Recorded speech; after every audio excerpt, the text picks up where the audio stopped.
INC, if you're just gonna look at the history, no? Correct me if I'm wrong, kayong INC o kung anti-INC man kayo, hindi nila iniwanan yung mga sinuportahan nila. Si ERAP, hindi nila iniwanan. Nagpa-EDSA 3 ang INC. At yung INC, naalala niyo yung EDSA 3? EDSA 3 happened May 2002, which is several months after EDSA 2. EDSA 2, oo. And actually, mas maraming tao yun. Mas maraming tao yung EDSA 2. EDSA 3. Ay, EDSA 3. Di ba hindi nila iniwanan sa ERAP? Yung sabi ko, kita mo, binaboy-baboy na ng tao si ERAP. Natanggal na ng revolusyon ng INC. Diba? But they stood by him. They stood by ERAP. Kasi, parang palabra de honor. I don't know much about INC, no? Pero that's how I read it. It's like palabra de honor na ito ang sinuportahan namin, sinuportahan ng grupo. So hanggang dulo. Parang ganyan, di ba? Hanggang dulo tayo. Sinuportahan namin parang ano kasi yan, sinuportahan namin ang pagka-presidente niyan. Hanggang dulo tayo. Di ba? Ayun siya, hindi naman tinapos yung impeachment. Ganyan. So, ngayon, kay VP Sara and President Marcos, they are put in a bind because INC supported both. Nag-gets niya, supported both. Ngayon, magaling yung pagkakaposition ng INC. Correct. No, hindi nila nilalabanan si BBM. Bagkus, ginamit nila yung sinabi ni BBM in order to make a stand against the impeachment of correct. Bigyan ng corona ang INC. Correct. Talaga, ayan na.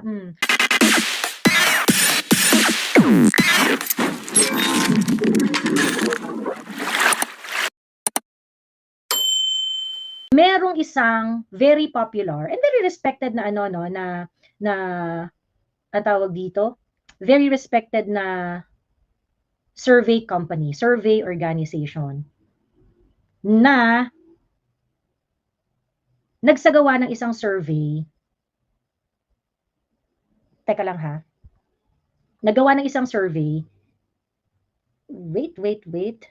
Ayan, okay. Nagawa ng favorability survey.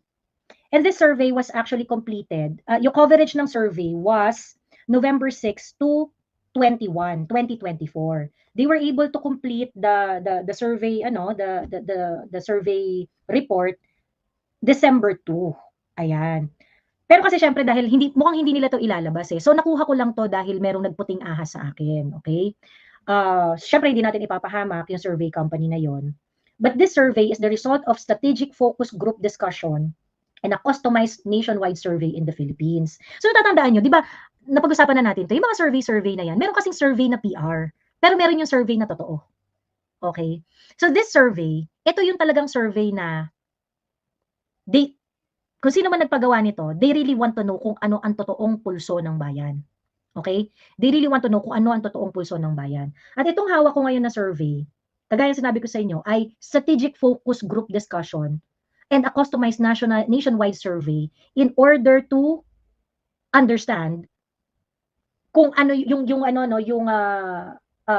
what is favorable sa mga mamamayan, sa population. Okay.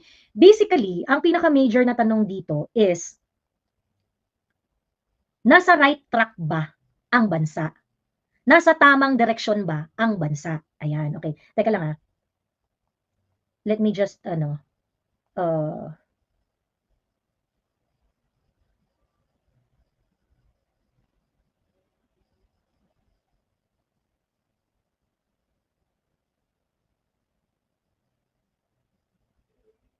Teka lang.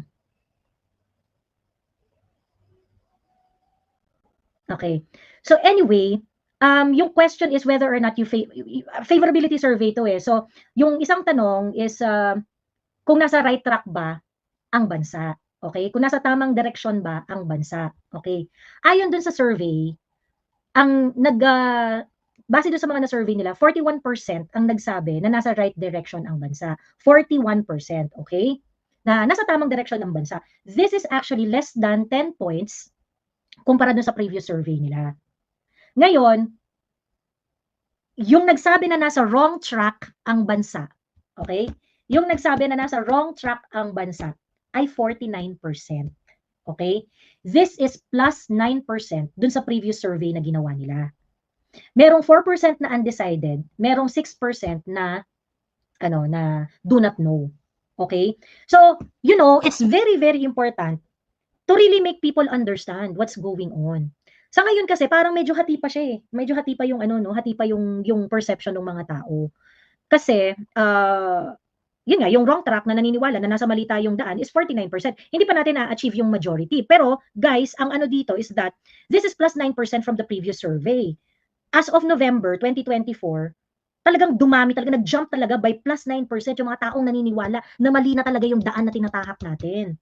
So that is why it's very, very important to educate your friends, your co-worker, your family members sa real situation. We really have to achieve that majority, majority numbers.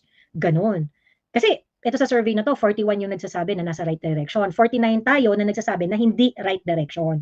Ayun. Ngayon,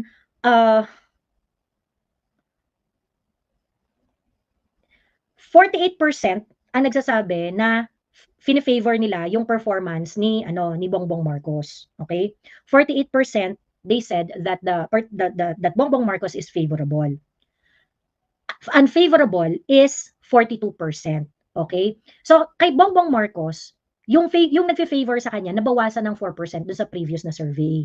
Yung unfavorable sa kanya nadagdagan ng 2%. Okay? So yun yung trend kay Bongbong Marcos.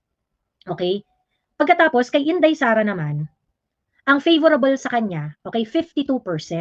Guys, nadagdagan pa siya ng 2% from the previous survey. Ganon. Unfavorable sa kanya is 38%. Okay? Ang dito kay Inday, nadagdagan siya ng favorable ng 2%, pero nadagdagan rin ng unfavorable sa kanya.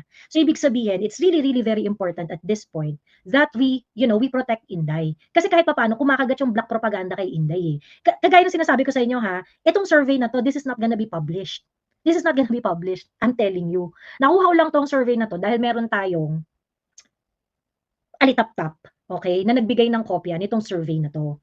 And this is coming from a very, very respected survey company who they do not expect na ipapublish. Ganon. Yung nagbigay sa akin ito, hindi niya ina-expect na ipapublish tong survey na to. So, ibig sabihin, itong survey na to, more or less, this is really the most objective survey. Ayun. Okay? So, sabi dito, ang favorable kay Inday is 52%. Kay Bongbong bumaba, Kay Bongbong bumaba yung favorable sa kanya. -4 siya, 48%. Bumaba ng -4. Kay Inday, 52%, tumaas ng 2%. Okay? However, yung kay Inday kasi, yung unfavorable sa kanya, tumaas din by 2%. 38% ng mga tinanong sa survey na ito of 1,600 respondents said that they do not favor Inday. Okay? 10% doon sa population, so 1,600 na tinanong nila, 10% doon is undecided. Ayan, okay? So, it's very, very important that we really make our number undoubtedly the majority. Kailangan talaga mas mag-ingay pa tayo, mas magsalita, kausapin ng mga kaibigan ko. We really have to explain to them the issues of our society. Kasi tawag dito, talagang tatalunin talaga nito yung if they are going to win based on perception, yung mga policies ng Marcos administration, yan ang magwawagi. Yan ang magwawagi.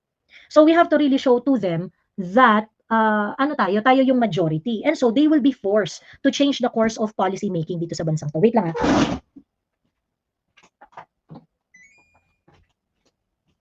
Ayan, okay. Ayun. So we really have to change that that perception. Make ourselves undoubtedly majority. So para mapilitan sila. Mapilitan silang mag-change ng perception. Ayan. Okay? Ito. Ito yung another crucial, But this one kasi hanggang November 21 to eh. November 21 yung question. So kumbaga parang ang dami na kasing event na nangyari after ng November 21. So, but as of November 21, 2024, ito yung response ng mga survey respondent tungkol do sa impeachment ni Inday Sara. Ang sabi, I am in favor, whether or not in favor of the impeachment of Inday Sara. Okay, 29% is saying that they are in favor. 29% is saying that they are in favor of Inday Sara's impeachment. 11% undecided. 12% do not know. 48% is saying that we strongly oppose the impeachment of Inday Sara. So, makita naman, grabe, malaki talaga sa parte ng population yung nagsasabi na against sila doon sa impeachment ni Inday. Pero nevertheless, I think we really need to make our opposition louder. Kailangan talaga yung undoubtedly majority, dapat ganon. Ayan, para matakot tong mga to. Para matakot sila kasi kung majority tayo, it's going to translate into vote. At pagka nakita nila na parang majority yung preference na ganon, it's going to affect their position on certain issues. Ayan. Okay, well anyway, nandito ang ating moisturize. Ang ating moisturize na ka-moisture. Ayan, kamusta naman? Kamusta naman pagpapakadalubhasa? Well, meron ka pang hindi binibigay sa akin. Hindi nga ang pangalan nito yung server unavailable. Ngayon? Hello everyone mga ka-moisture. Ano ngayon ang topic natin? May topic pa ba sa mundo? Ang tawag dito, King of Party List, MOA. Kakaloka to. Wait again. Oo. Party list? King of Party List. Meron silang MOA with Okay. Pero before we go there, actually, yung mga materials na hinanda ko ngayon, yan nga yung sa King of Party List. May materials ka, girl? Yes! Materials ka. Ako level ka na ngayon, ha? May materials ka na, naka-makeup ka pa. Naka-makeup pa ako. Iba't ka moisture. At nag-moisturize din ako. May eye makeup pa. Iba to mga ka-moisture, ha? Prepared po sa ating class presentation ngayon ang inyong kaklaseng Joey Deville. Yes. Okay, so ano ba yung presentation mo? Yes, Ayun. ano ba yung presentation mo? Oo. Nag-start ko na tayo anyway, na-mention ko na nga yung ibibigay ko pala sa'yo yung copy nung survey na tinutukoy ko. May nagbigay kasi sa akin ng survey na, di ba napag-usapan natin before yung survey na pang PR, yung ilalabas, tapos yung survey na katotohanan. Oo, ganon. So yung sa survey na katotohanan, yung sa survey na katotohanan, favorability survey siya eh. Tapos, yung nagbigay sa akin, sabi niya, Joey, hindi to mapapublish, pero sana mapag-usapan ninyo, sabi niya. Okay. Ayun. So ngayon, yung survey na yon, teka, share ko sa'yo. Kumakain lang ako mga ka-moisture, ha? Alam mo niya naman. Minsan lang ako kumain sa mundong ito. Teka lang, ha? Wait. Hello, binabati ko lang muna mga ka-moisture natin bumabati sa atin, Joey. Si Hongwai, si JJ, si Clary MG, si Vien. Tagal naman ni Joey, napapagod na akong bumante. Ito na. Nasaan ko na sa'yo yung yung... Birthday mo pala, Joey? Happy birthday! Ito naka-lipstick lang ang birthday ko na agad. Bota kayo. Ayun. So anyway yun, yung survey, of course, Inday still the most favored public official. Okay. Pero yung favorability ni Bongbong is still at 48%. Although bumaba yun at ng -4. Pagkatapos, yung unfavorable sa kanya nag-increase ng +2. Yung kay Inday, yung favorability niya nagtaas ng +2, pero yung unfavorability niya nagtaas din ng +2. Ganon. So ibig sabihin medyo kumakagat yung black propaganda kay Inday, 'di ba, kahit papaano. Okay. Oo, ayun. Tapos when asked if we are in the right direction, 49% of Filipinos surveyed said that we are in the wrong track. Na mali na yung course natin. 49% ang nagsasabi na mali na yung tinatahak nating daan. Ang nagsasabi na nasa right direction tayo is 41%. Mataas pa rin. Mataas pa rin, correct. Hati pa rin eh. Yun yung reality eh. Yun yung ito, mataas pa rin. Ang undecided 4% and don't know 6%. So that's why I am telling everyone earlier, we really, if ang isa sa mga challenging dyan, how are we going to make it undeniably majority na aspiration yung, 'di ba, na ganito yung perception ng tao, ganyan. I think it's malayo kasi yung mga usapin sa maraming tao eh. Totoo. Like, for example, yung flood control. Yung madalas naman silang binabahan ng buong buhay nila, alam mo yun? Oo. So parang it doesn't make any difference.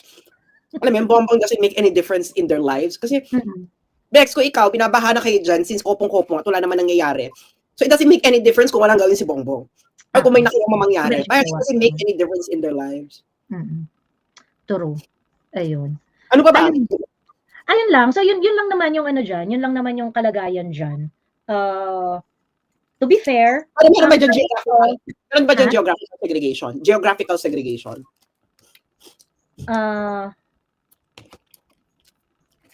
Ang sinasabi lang sa Davao and Cebu, yun yung mga lugar na talagang very, very well like si Inday. Cebu and Davao. Walang Luzon, Visayas, Mindanao?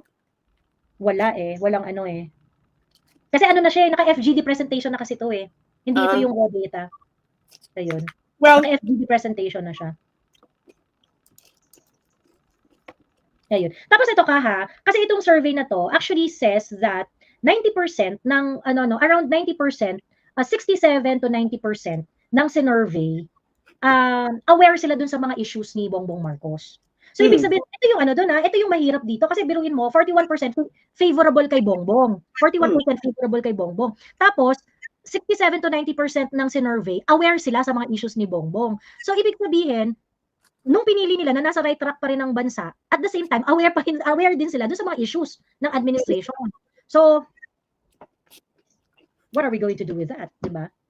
Well, this is the reality. Sino na nagpapasurvey? Hindi nga pwedeng sabihin kasi nga in-house surveys to, di ba?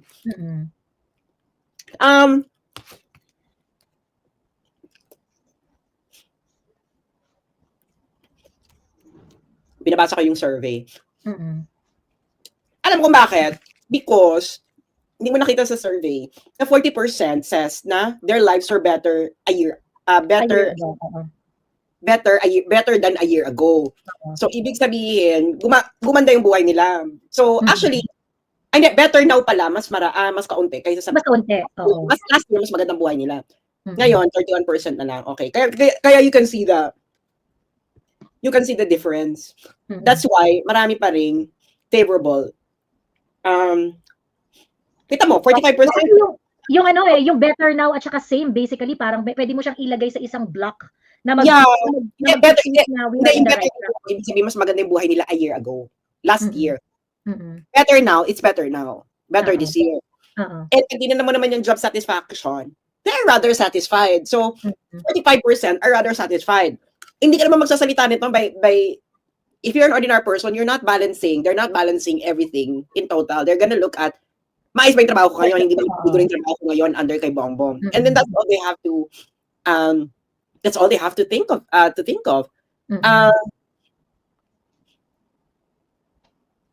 So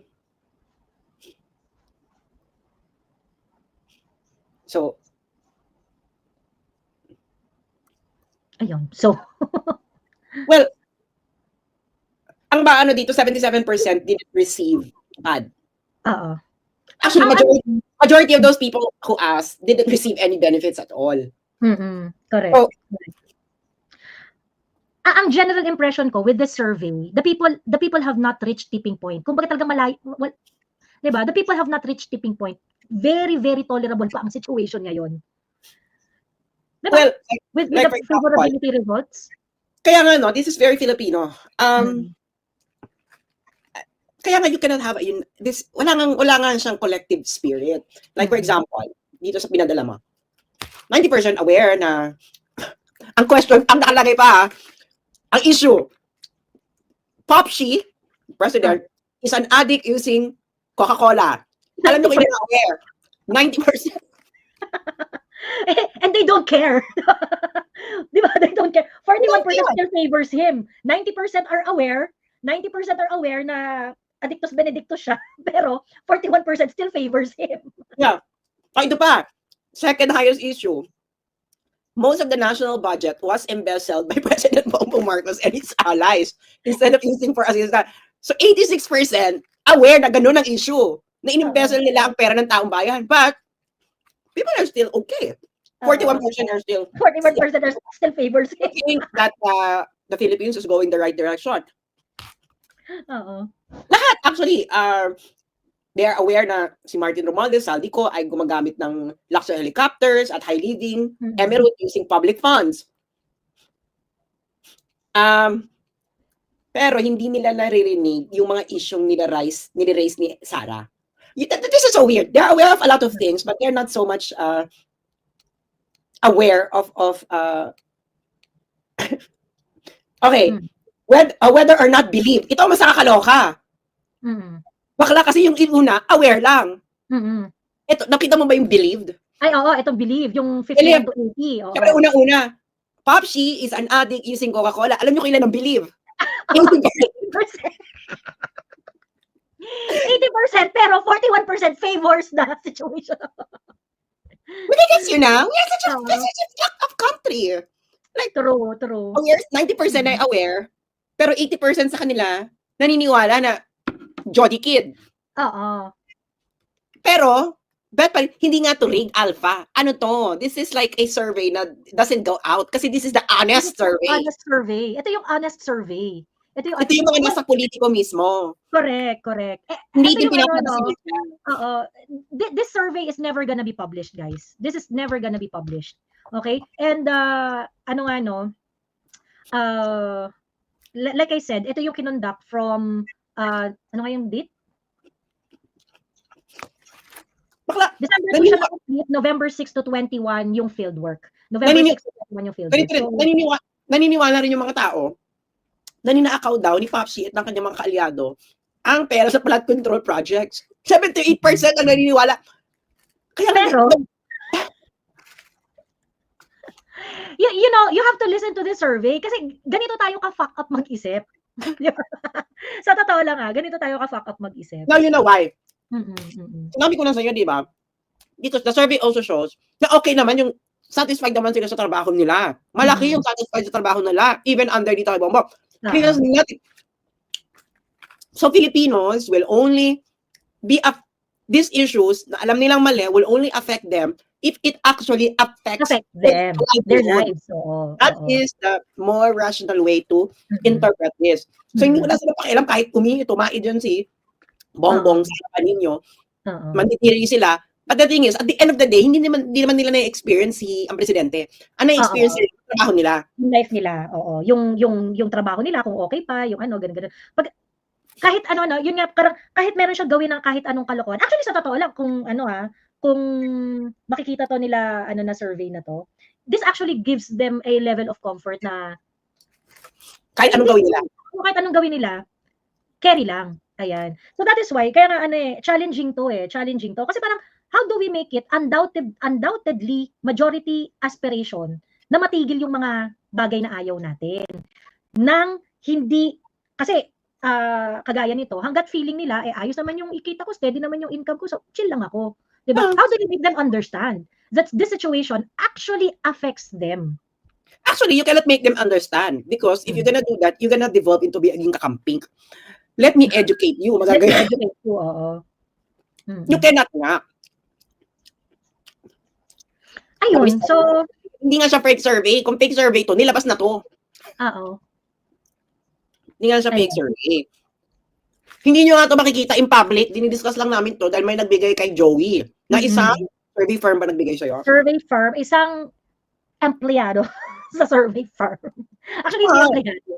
Parang basta, isang concerned citizen na mayroong and nakita nyo na kung bakit nag-urong-sulong si Bongbong. Kasi, ang daming, hindi naman, mas maraming hindi pabor sa impeachment kaysa sa pabor. And, actually, sa Luzon lang talaga malakas. 35%, 37 at 36% ang pabor. Pero sa Visayas at Mindanao, lalo na sa Mindanao, 86% ang hindi pabor. Sa Visayas, 49%. So, ibig sabihin, hindi pa nila napipenetrate ang aking kitty. True. Kaya kita mo, ang bigay nila ng ayuda madalas, saan? Mindanao. Kasi, ang lakas ni Sara, can you imagine? 28%. Actually, yung Visayas, parang nakukuha-kuha na nila. 28%, kumpara sa Mindanao na 5%. Pero mali pa rin yun. So, ibig sabihin, kaya nag-urong-urong sulong yan, nakita nila to, ay puta. Pwede baka magkaroon baka magbukas ang mga tao. Diba? Kasi nailabas na nila lahat ng gusto nilang ilabas kay Sara, baka ganito pa rin. Actually, pareho sila ni Bongbong. Inilabas na lahat ng lahat na narinig tungkol kay Bongbong. Nailabas na. Ganun pa rin, parang, ganun pa rin yung mga karamihan ng tao.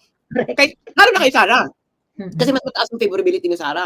Lumabas na yung mga, ano nung pinagsabi nila kay Sara, ang reaction pa rin ng mga tao ay, Ganyan. True, oo. Ganon. Ang layo pa rin sa tipping point, 'di ba? Yung kumbaga parang andiyan na lahat na ng issue, lahat ng kontrobersya nandiyan na, pero ang layo-layo pa rin sa tipping point. Malayo talaga siya. Kaya nga, pero kung makikita mo yung EDSA ng BBM supporter at EDSA ng mga Duterte supporters, makikita mo na mas maraming tao sa EDSA ng mga Duterte supporters. At mas mukhang organic. Yung dalawa walang show. Yes. Oo naman. Hindi, at saka yung ano, ang tawag dito, yung to be able to sustain the event for several days na continuous yung flow ng tao. Ilang araw sila? 7 days, sunod-sunod. Walang patid. Ang BBM? Hindi, yung sa EDSA.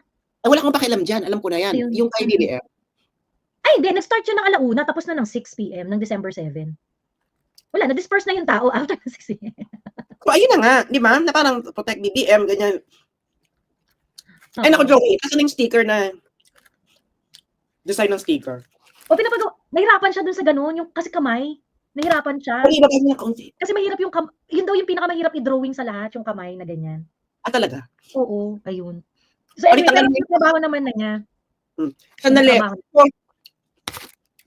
Sa madaling salita, nabasa niya ba yung sulat ko dati na nasa deadlock? Nagets yun na. Hindi ko pa nababasa yung survey na to, ha. It's just like intuition and some background knowledge of what's going on. Naka-deadlock, no? Deadlock ngayon. Ngayon, kaya gusto nilang, itong mga may tactical alliance, ang BBM administration, itong Makabayan Black, si Rizzo Ontiveros, atat na atat silang ipa-impeach si Sara bago mag-2025 elections. Bakit kamo? Dahil pag hindi nila nagawa yan, wala na. Tapos na ang boxing. In as much as, kumbaga, yung downside ng survey is that malayo tayo sa tipping point. Pero at the same time, I'm pretty sure they're going to take it as a threat then that despite all the issues being thrown at Inday, hindi rin nagigiba yung favorability niya. Kaya nga, di ba, sabi ko sa inyo, bongga na, tinanggalan siya ng budget, tinapyasan siya. Yung sabihin, tinapyasan mo na. Tumatas pa yung favorability ni Inday.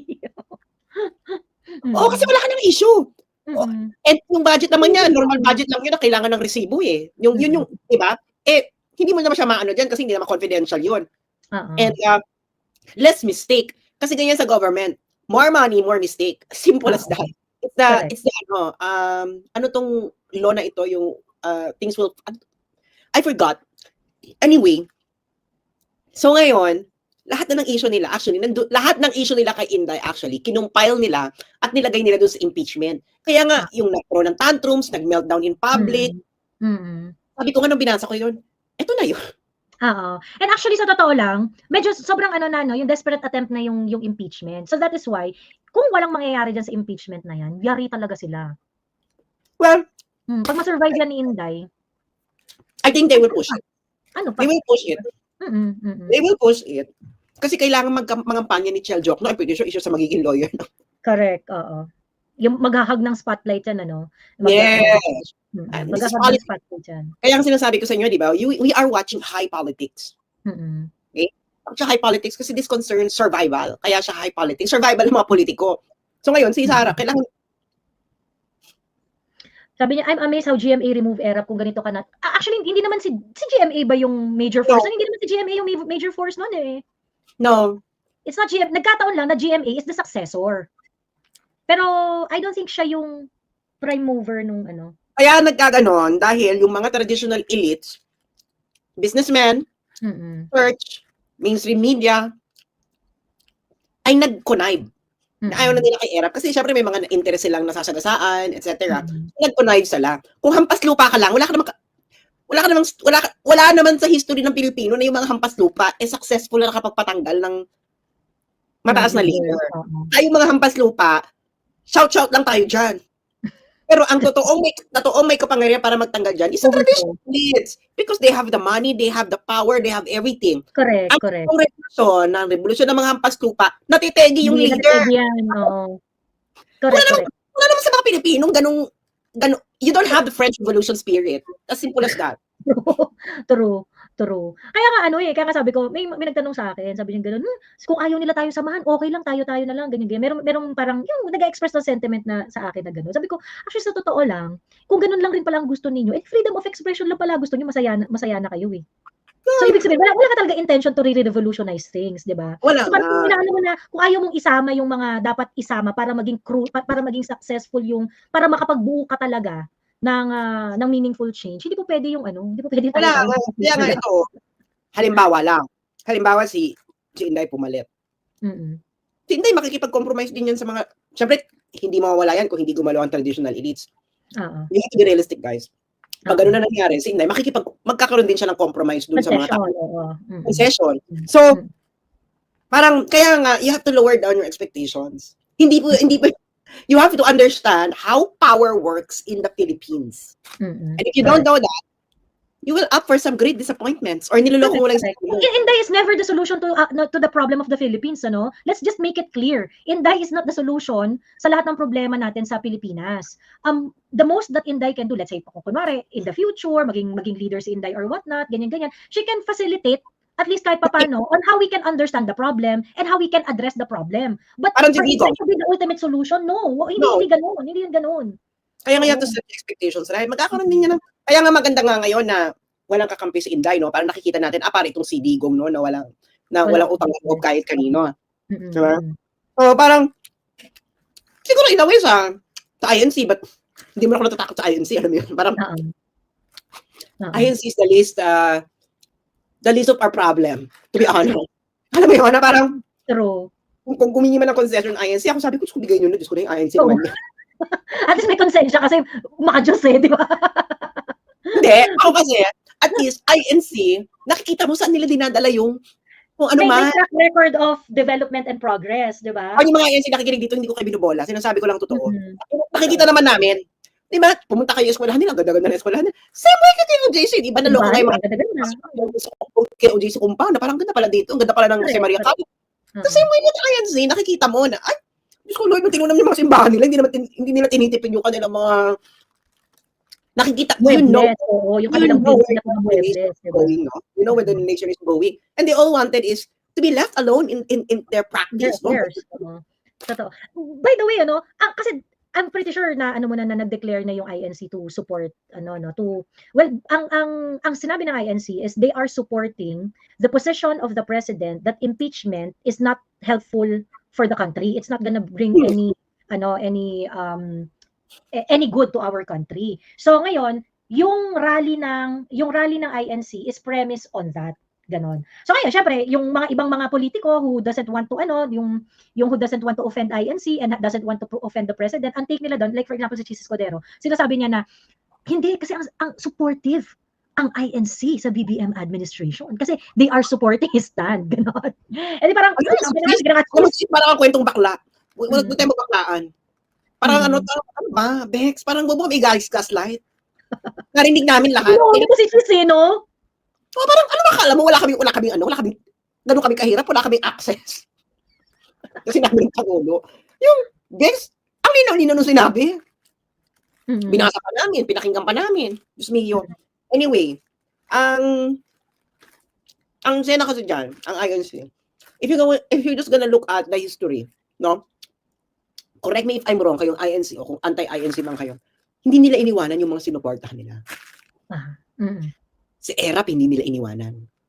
Nagpa-EDSA 3 ang INC. At yung INC, naalala niyo yung EDSA 3? EDSA 3 happened May 2002, which is several months after EDSA 2. EDSA 2, oo. And actually, mas maraming tao yun. Mas maraming tao yung EDSA 2. EDSA 3. Ay, EDSA 3. Di ba hindi nila iniwanan si ERAP? Kaya sabi ko, kita mo, binaboy-baboy na ng tao si ERAP. Natanggal na ng revolusyon ng INC. Diba? But they stood by him. They stood by ERAP. Kasi, parang palabra de honor. I don't know much about INC, no? Pero that's how I read it. It's like palabra de honor na ito ang sinuportahan namin, sinuportahan ng grupo. So hanggang dulo. Parang ganyan, di ba? Hanggang dulo tayo. Sinuportahan namin parang kasi yan, sinuportahan namin ang pagka-presidente niyan. Hanggang dulo tayo. Di ba? Ayusin mo, hindi naman tinapos yung impeachment. Ganyan. So, that is why ngayon kay VP Sara and President Marcos, they are put on in a bind because INC supported both. Nag-gets mo na, supported both. Ngayon, magaling yung pagkakaposition ng INC. INC, correct.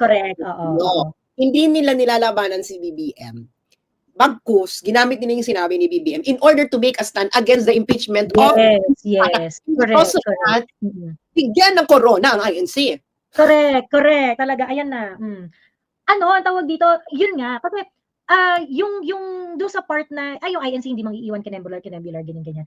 The way they phrase their, the way they phrase yung kanilang stand is basically putting INC, BBM, in a situation wherein don't give us a reason para iwanan ka. 'Di ba? Ganun yung kembot ng INC. Do not give us a reason para iwanan ka. Ayun. So, well, it's up to the president kung gaano niya ipupush yung kanyang position. And if the president is not going to push for his position, he's actually pushing INC away. Kasi INC supported him because of palabra de honor, because of ganyan. Now, if you're not gonna be true to your words, if you are not gonna be true to your words, then INC would not have any choice. Kasi they cannot support someone who is not true to his words. Diba, Cheese Escudero? Ayun. Ganun. Ayan. So ngayon, tawag dito, may mga kumukontak sa aking mga taga-INC, no? Sabi ni ganun, Miss Joey, chill lang kayo. Meron lang kami mga ginagawa ngayon. Pero huwag kayong mag-alala. Yung sinabi ng INC na yan, gagawin yan. Ayun, may mga assurance ako naririnig. Hindi naman, ihiwalay ninyo yung individual INC members sa INC as the organization, as the church. Kaya ba yun? Sabihin na, paano si ganyan? Bex, hindi po siyang INC. Ang INC po is yung pamunaan at yung simbahan. Sa community. Do not, wag nyong imi-mistake the two. Okay? Pero yun na nga, ang ano ko lang talaga dyan is, dito na nagkasubukan. Kasi nga, again, wala pa ako nabalita ang INC nang iwan sila sa ere. And that's very crucial for a religious organization. And I've been, kahit nung panahon ni PRRD, I've been talking about this. The religious organization should serve as a conscience of the Filipino people. Ano yung paniniwala ninyo? Ano yung paninindigan nyo on certain issues, ganyan. You are not there to directly meddle dun sa political affairs or whatnot, but you can actually provide guidance kung ano dapat yung gawin ng mga tao, ano dapat yung mga choices nila. Si INC kasi nagra-rise siya sa occasion pagka na-challenge kung ano yung paniniwala niya. Yun nga, yung paniniwala niya in the past, they were very consistent. Kung yun yung pinaniwalaan nila, pinaninindigan nila. Yung Catholic Church ngayon, na very, very anti-Marcos, and right now is not doing anything, not even lifting a finger sa pag-criticize sa Marcos administration. I mean, how can you be an effective conscience? Yeah. Diba? Kasi,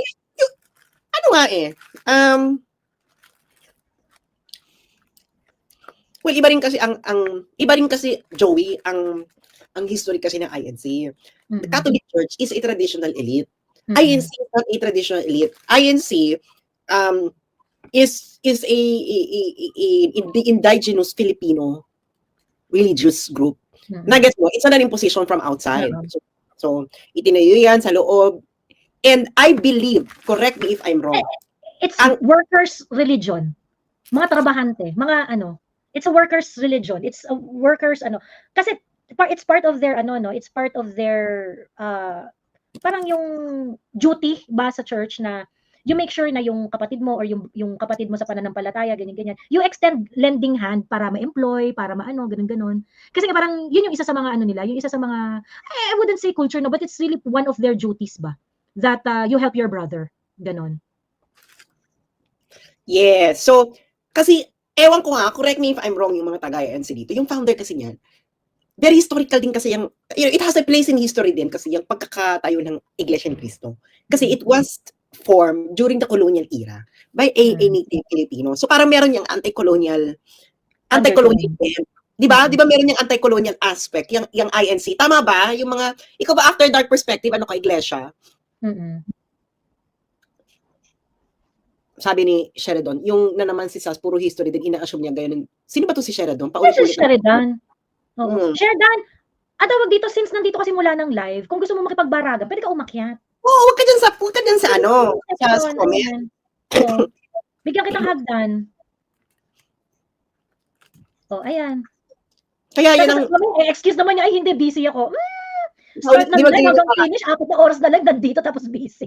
Ganyan yung parati yan, di ba? Ganyan yung parati. Oo, Parati lang ginagayon ako ng Sheridan, pero wala namang ambag. True. Anyway. Ayun. So, sino ba dito? Yes po. May INC ba dito na yung parang yung INC was founded during the American colonial era. And then meron yung anti-colonial undertones yung INC kasi nga ano yan eh basta yun parang may ganon. Just correct me if I'm wrong. Just correct me if I'm wrong about the anti-colonial undertone. Pero yan ang parang that's not only true sa iglesia, I would say. For example, yung Aglipayan, Aglipayan also is di ba? Parang yung meron talaga siyang Filipino flavor na approach sa Catholic belief. Kasi ang difference nila, allowed yung marriage sa mga pari di ba? Pero yung mga some practices and is quite similar. And other malalaking Filipino religious organization would have that kind of undertone, yung they come together as working class, mga trabahante, mga nagtatrabaho, mga normal na yung hindi malalaking tao nagsama-sama together in exercising their devotion and faith doon sa kanilang religious organization. Without relying dun sa kaya nga di ba? I think this was during their anniversary. Anniversary ba to? Yung pinuno nila yung buong Rojas Boulevard. Oo. Ito yung time na yung panahon ni Pinoy ba to? Yung tinutukoy mo? Hindi, yung anniversary ata nila to, yung pinuno nila yung buong Rojas Boulevard. Oo. Anniversary nila yan? 100 anniversary ata nila yan. 100 anniversary ata yan. Oo. Girl, pinuno nila yung buong centennial. Centennial anniversary, Pinuno nila yung buong Rojas Boulevard. Like yung buong kahabaan ng Rojas Boulevard. So, 2014. Kaya nga, at that moment, INC showed na we can mobilize this large number of people. Parang, that's from my political perspective, no? Na, INC can mobilize ganyang kadaming tao. No? From my political perspective, kung ikaw political operator kayo na makikita mo, grabe tong INC, can you imagine nakapag-mobilize sila ng ganyang karaming tao at ano lang to NCR at Karatig Bayan. So, hindi siya 2001, INC 2001. Recently lang yun nung pinuno niya yung buong. Recent lang to. Teka, hanapin nga natin. Wait lang ha. Hanapin natin para makita natin yung video ng INC Centennial Celebration. Rojas Boulevard.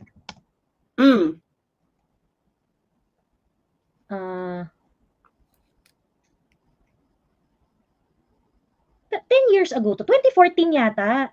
Ayan, 2014. Oo. Kasi 100 years yan eh. Sa sa Philippine Arena to. Teka.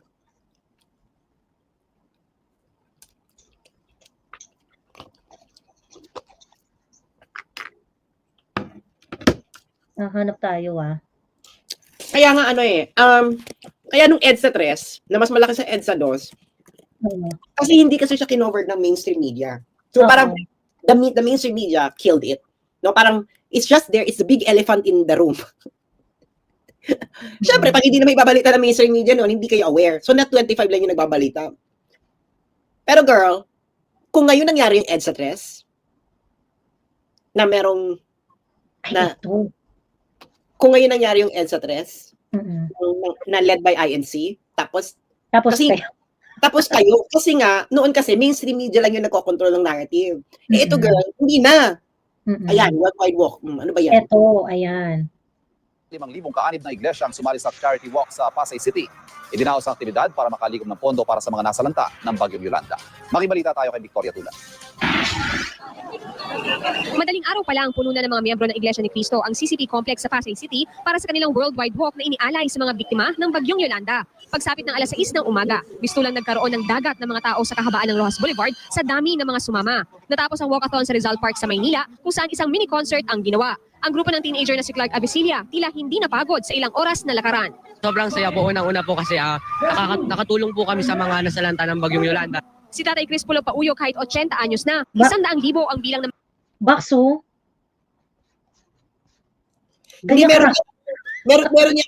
meron yang Meron niyang Top aerial view. shot. Meron niyang aerial shot. Tingnan natin. Bakit po kayo sumali? Gusto ko makatulog. Ayon sa opisyal ng Iglesia ni Cristo, kaninang alas 4 ng hapon, umabot na sa mahigit 100,000 ang bilang ng mga lumahok sa walkathon. 100,000 pesos. 100,000! Bang bang! Mayari ka. Layon din ng Iglesia ni Cristo na makamit ang Guinness World Record para sa largest charity walk in one day and in multiple sites. Kinagabihan nalaman ang kabuang bilang ng mga sumali sa Worldwide Walk. Mahigit 175,000 na miyembro raw ng Iglesia ni Cristo ang lumahok. Ang bilang na ito, kinumpirma mismo ng kinatawan ng Guinness World Records bilang bagong record sa kategoryang largest charity walk in a single venue. Walang pagsidlan ang saya ng mga miyembro ng Iglesia ni Cristo.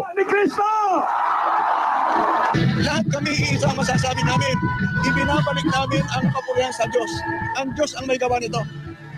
Bukas malalaman naman kung malalampasan ng Iglesia ni Cristo ang Guinness World Record sa largest charity walk in multiple sites. Bukod sa Pilipinas, 27 bansa pa ang nagsagawa ng charity walk. Kung dati na kayong tumutulong, huwag kayong tumigil. Tuloy lang. Marami They were able to get both records, no? Yung simultaneous at saka yung single event. They were able to get both records. So, ayun lang, balik lang natin dun sa 100 katao na, ayan. So, yun na nga, 100,000 katao. 100,000, maglakad lang yan. So, napuno nga nila yung buong Rojas Boulevard niyan, be. May picture yan eh. May aerial shot ng picture eh. So, At saka hindi mo pwedeng sabihin gawa-gawa lang yung number na yan. Kasi sinertify ng Guinness Book of World Records eh. yes, Diba? kaya talaga ng INC mag-mobilize. And, Mhm. kaya ngayon nga, magaling yung pagkakabalanse ng INC. Correct. Ano yan? Pero yan, hindi kasi sila nang iwan eh. You have to be really dukdukan ng kasamaan para iwanan ka ng INC. Iwanan kanila. Well, I think the question nga is framed na parang do not give us any reason. Diba? Do not give us any reason to leave you. Kasi kung yung paninindigan ni Bongbong, yari ka. Yeah, exactly. Diba parang, and dalawa din kinalaban mong religious group.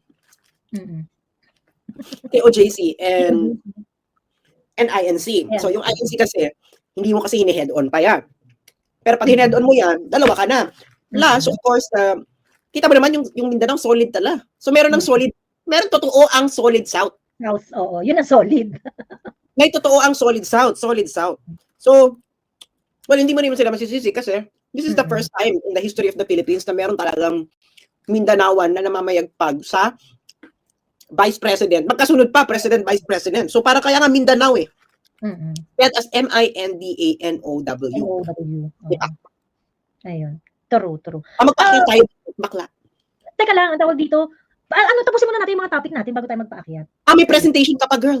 Oo, marami tayong topic. Ayun. May presentation ka pa. Oo. Ito nga, no, kasi, like what you mentioned earlier, ang support ng Iglesia noong 2022, binigay nila for Inday and Sara. Ganon. So, kumbaga, talagang Bongbong is being pushed, his back is being pushed on the wall na eto yung sinuportahan namin. And the other side of the coin, while INC wants to stand doon sa pronouncement ni BBM, yung other half nun, INC is also showing undeniable support kay Inday Sara. Kasi, kaya dito ako nababaklaan doon sa sinabi ni Chise. Kasi si Chise sabi, hindi, ang INC, suportado nila. Yeah, oo, suportado nila si BBM, pero at the same time, suportado rin nila si Inday. Rodante Marcoleta, Congressman Rodante Marcoleta, express his intention na if Sara would allow, he's very willing to be the defense lawyer of Inday Sara sa kanyang impeachment hearing. Paano gagawin natin dyan, Bongbong? Paano gagawin natin dyan, Cheljok, no? Diba? That is the problem of the... Kaya nga sinasabi ko, nagmamadali na nga silang tanggalin. Because pag hindi nila natanggal si Sara, wala nang chance, Risa. Kaya nga nagpupumilit yan, yung akbayan, ganyan. Kasi nga, parang, ito naman yung makabayan, no? Magkaiba yung makabayan sa akbayan ng. Akbayan is si Risa. Makabayan is ito sina Franz Castro. They are totally different at magkaaway sila. Magkaaway sila, correct. Magkaaway yan. Ngayon lang sila nagkakaroon ng tactical alliance. Kung hindi nyo alam yung ibig sabihin ng tactical alliance, i-google ninyo para malaman yung pagkakaiba ng tactical alliance at alliance na strategic alliance. Anyway. Ngayon, bakit sila nagpupursige? Kasi nga wala nang, nauubusan na sila ng time. Kasi after 2025, magkakaroon na ng mga realignments. Kasi ang paghahandaan niya pagkatapos ng 2025 election ay 2028 election. And that is only 3 years from 2025. And you need a lot of emerald in order to make kasi ang titibagin mo is voted by a majority. It's Inday. And wala na. Tapos, ang pagkakamali kasi talaga nila dito, no? Masyado nilang maagang binira si Inday. Oo. Tingin ko, sabi kasi nila, nag-hire nga di ba si Senator Amy nagkwento nito sa mga public interviews niya, na yung PR consultant daw ng admin, ang advice was really na to bring Inday as early as possible. Ganun. Kasi nga, I'm pretty sure they say si Inday sinize up na nila si Inday na alam nila na hindi nila talaga kaya itumbayan ng mabilisan. 2 years before the election might be very, very difficult for them. Pagkatapos too risky kasi wala na silang wing room.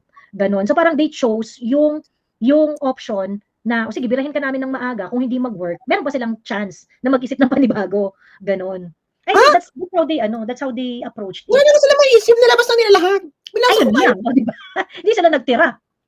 Bex, lahat na. Kung ikaw, pati yung pag-withdraw ng bangko, ginagawa mong issue, wala ka ng issue. Wala ka ng bala. Wala ka ng bala. Oo, tinagawa mo ng budget. Ginawa mo ng Virgin Mary si Inday. Tinagalan mo ng budget. O, di tanggalan ninyo.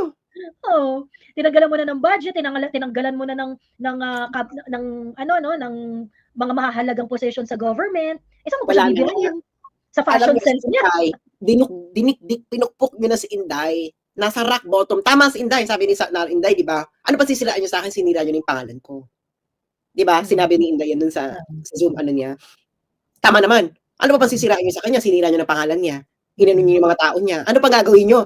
Kaya nga isa na nga lang pwede nyo gawin kay Inday. Ayun ay ipatagi boom boom. Pero yun nga lang, ginawa na rin nila. Ginawa na rin nila. Ayun nga lang, nagabili na si Madam. So ano pa? Ano pa? Yun na nga, di ba? Na parang, and dito rin natin nakita yung, actually maganda na rin nangyari to, no? Because crisis reveals people. Na nakita mo yung pagmamahal ni Inday sa staff niya. Totoo.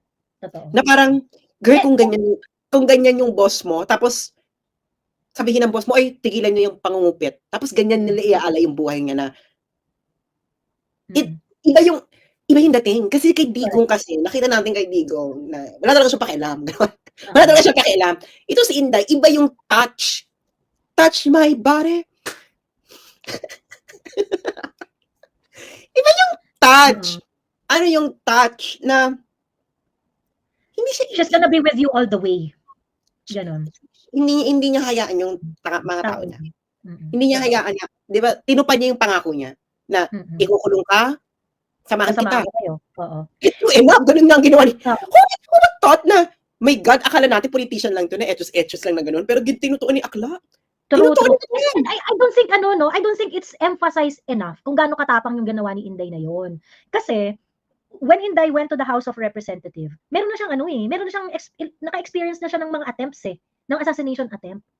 And it was very clear na sinabi nga niya na pag ako namatay, ito ang mga ninyo, ito ang balikan ninyo, ganyan. So alam niya na yung pagpunta niya doon sa House of Representatives, matutulog siya ng halos 1 linggo doon. At yung hari doon sa kaharian na yon ay isa sa mga taong interesado siyang matigi-bumbum. Wala pa kasi Inday. Talaga? Sige, matulog ako dyan sa bahay niyo. 'Di ba? It was really an opportunity for Inday to show kung gaano siya katapang. Hindi masyado na-highlight pero putang ina, 'di ba? Wala hindi marunong matakot si bakla. Ayun na nga, ano ni Inday is sabi niya, di ba? I don't give a fuck. I don't give a fuck. Si auntie mo, si auntie, I don't give a fuck nga talaga ang ginawa. Ano pang gagawin niyo dyan? Turo, ubus na ang inyong kinembot. Ayun. Hindi ba kayo napagod? Parang gusto ko masabi, hindi ba kayo napagod sa pang-destroy kay Inday? True. Pero ang marching order daw, sabi sa kaparangan, they want to end Inday in December. Well, December 8 na. December 8 na. So, anong petsa? Okay, i-impeach talaga nila sa Kongreso. By the way, they have they only have for the first impeachment complaint, December 2 kasi yun final. Sa bagay, business days naman yun Meron lang silang 10 days to take action doon sa mga impeachment complaint. So yung earliest is December 2 So 1, 2, 3, 4, Kung ikaw ay matino kang politician, pipirma ka ba sa impeachment na yan? Ang impeachment, public meltdown. Bakla, parang... Yun yung first na impeachment complaint. There are three impeachment complaints. So yung first one, ito yung may public meltdown, tantrum, kinembular. And then another impeachment complaint, isa lang yung ground nila, betrayal of public trust. And So, ano yung point ng betrayal? Anong ginawa doon ng betrayal of public trust? hindi nila ni-release yung yung specific Yung grounds. Oo, yung grounds. Pagkatapos there is another one. I think the third one is the one that they wanted to prosper kasi hindi talaga nila nare-reveal eh. Nagsalita lang yung Secretary General ng House of Representatives na yes, may nagpasabi, meron pa raw third complaint, ganon. Pero hindi pa nila sinasabi yung ground. Go ahead. Pero remember, an impeachment trial is a political trial. Filipinos would see what you're actually doing to Inday during that time. Kasi lalabas yung mga malay mo, magagaling talaga ang abogado ni Inday. You'll never know. Maglalabasan dyan. There's no, maglalabasan dyan. Baka lumabas nga dyan yung video. Heavy luggage. Anong gagawin nyo? Kung lumabas dyan ng video, today's video. Correct. Diba? Diba, mapapigilan mo ba yan? Tagal pa, yan? January. Of course, no, magiging bonanza yan kasi papa-impeach. Can you imagine ganun kayo na talaga yung vice president talaga yung papa-impeach.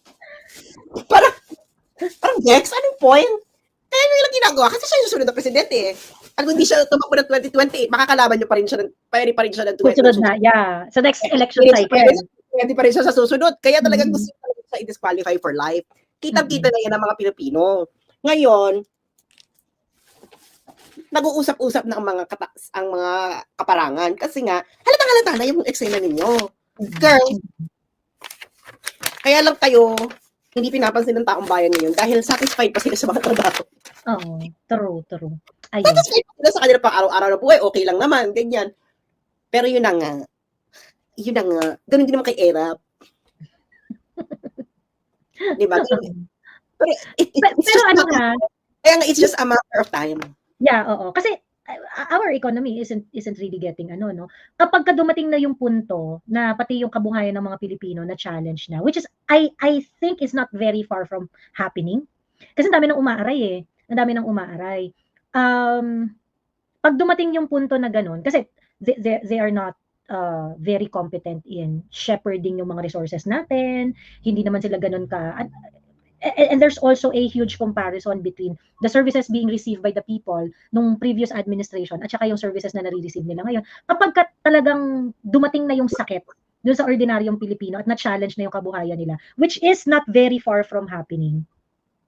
Ayun, something that this administration has to look out for. Kasi hindi po pwedeng asa-asa ka lang. O dito sa survey, medyo nonchalant pa yung public, layo pa sa tipping point. Pero Inday Sara doesn't have to do anything eh. Paano pagka kumari, nag-mess up ka lang sa mga economic decisions mo and whatnot? Diba? Pag na-mess up po talaga yung buhay ng mga tao, that's an instant tipping point. Yeah, kasi si Inday naman ngayon, actually, after to impeachment, hindi na pwede siyang gamitin ng punching bag. Ginagawa niya siyang punching bag ngayon eh. Gigets niyo. And I think talaga, sa kaibuturan ng aking puso, matatapos si Bongbong ang term.